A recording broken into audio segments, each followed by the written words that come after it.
जी नाजरीन, our news में खुश आमदीद कहते हैं। खबरों का रुख करते हैं शाहजमाल की तरफ, जहां से हमारे ब्यूरो चीफ मार्सना स्याल की रिपोर्ट के मुताबिक नवा इलाका उस्मान कोरिया के रिहायशी राना सुल्तान के बेटे मोहम्मद अहमद का दायां हाथ ग्रेड माड़ा एसडीओ शाहजमाल हनीफ जवेद की गफलत के बाइस टोका मशीन में आ गया।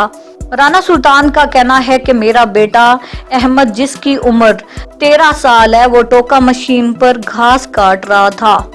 जिस वक्त लाइट नहीं थी तो घास काटने के दौरान अचानक लाइट आ गई और मेरे बेटे का हाथ टोका मशीन में आ गया। मैं एक गरीब आदमी हूँ, मेरे साथ इंसाफ किया जाए।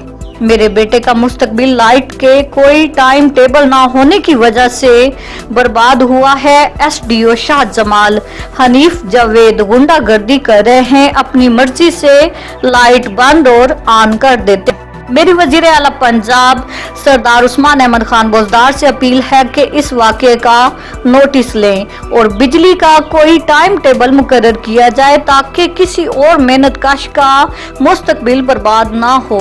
जी बिल्कुल, हमारे साथ मौजूद हैं उस्मान कोरिया के रिहायशी राना सुल्तान।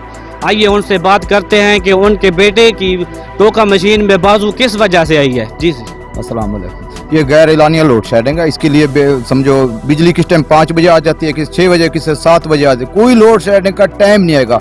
इसलिए बच्चे की सज्जा बाजू जो ज़ाया हो चुका है। वो गरीब आदमी है, तो होटल चलाता है, बिल्कुल उसकी ना ज़मीन है ना ज़्यादा। वही बेटा था 10-12 साल का बेटा, उसकी बाएँ ज़ाया हो गया। लिहाजा एसडीओ को सख्त सज़ा दी जाए। बस हम यही मुतालबा करते हैं, बस इंसाफ मिले इसको, बच्चे को। बस जी नाज़रीन, जैसा कि आपने देखा है कि एसडीओ की गफलत की वजह से उस लड़के का मुस्तकबिल खराब हो गया। अब तक के लिए इतना ही काफी। अपने कैमरेमैन के साथ मार्सना को इजाजत दीजिए और देखते रहिए आवर न्यूज। जी।